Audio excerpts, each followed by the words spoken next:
You ever send a message, a text, an email, whatever, and you just get that sinking feeling of frustration when the other person completely misses the point? You were so sure you were being crystal clear, but somewhere along the line your message just got scrambled. Well, you are definitely not alone. So let's dive into why this keeps happening and, more importantly, how we can actually fix it. I mean, really think about it for a second. That super important, carefully worded email you sent to your team, just crickets. The simple instructions you gave that somehow got twisted into the exact opposite. Or, my favorite, that quick text to a friend that sparks a massive misunderstanding. Is it always their fault? Or did something just break along the way? And this, right here, this illustrates the problem perfectly. On one side, you've got your perfectly clear intention. And on the other, you have their completely jumbled interpretation. See that gap? That gap is where communication goes to die. But what if I told you there's a map to navigate that gap? That's pretty much exactly what the Shannon-Weaver model is. Now, forget some dry academic theory. I want you to think of it as a practical roadmap. It's a tool that lets you literally trace the journey of your message from your brain all the way to theirs and pinpoint the exact spot where things went wrong. So its story actually starts way back in 1948. A guy named Claude Shannon, working at Bell Labs, creates it to figure out how telephone signals worked. Pretty technical stuff. But just a year later, his colleague Warren Weaver had this light bulb moment and realized, hey, this isn't just for phones. This explains all human communication. And today, it's used everywhere, from high-stakes boardrooms to figuring out why your family chats are so chaotic. There's a really good reason it's called the mother of all communication models. Seriously, it was the first of its kind to lay out the entire process so clearly. It basically gave us a universal language to talk about this thing we do all day, every day, but often, let's be honest, struggle with. It's our diagnostic tool. So, how does this map actually work? Well, it breaks the whole communication process down into 6 key stages. But here's the trick. I don't want you to think of them as just stages. I want you to see them as 6 potential points of failure. 6 places you can check when a message goes bad.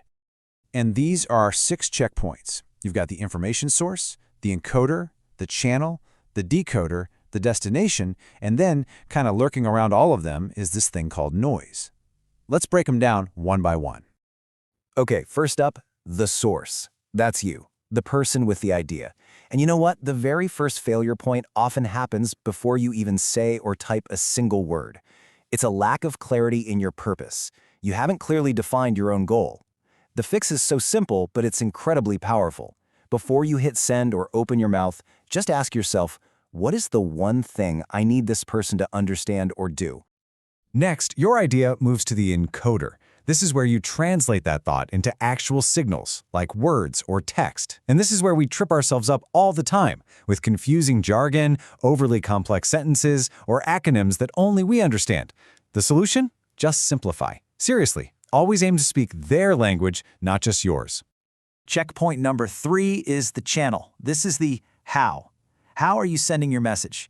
And the big mistake here is a total mismatch. I mean, you wouldn't break up with someone over a Post-it note, right?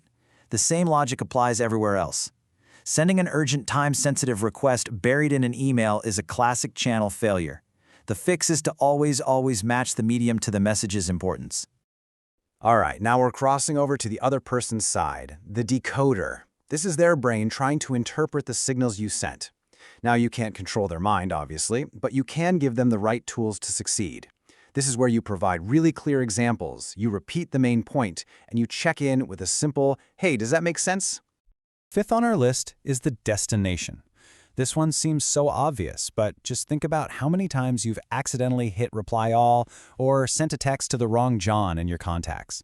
It's a super simple checkpoint. Am I absolutely 100% sure this is going to the right person or the right group? And finally, we have noise. Noise is anything, and I mean anything, that interferes with the message. This isn't just a bad cell signal or a fuzzy connection.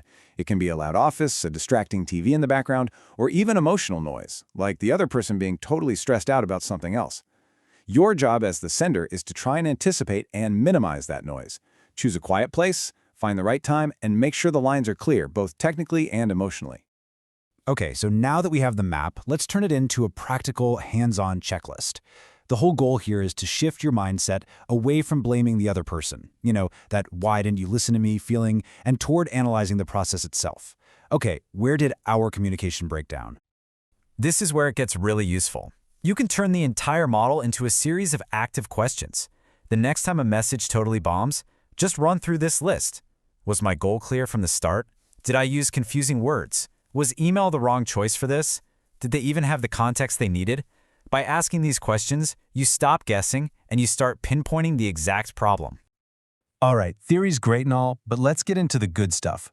Let's see how this diagnostic thinking can solve real, everyday problems at work, when you're studying, and even in your personal life.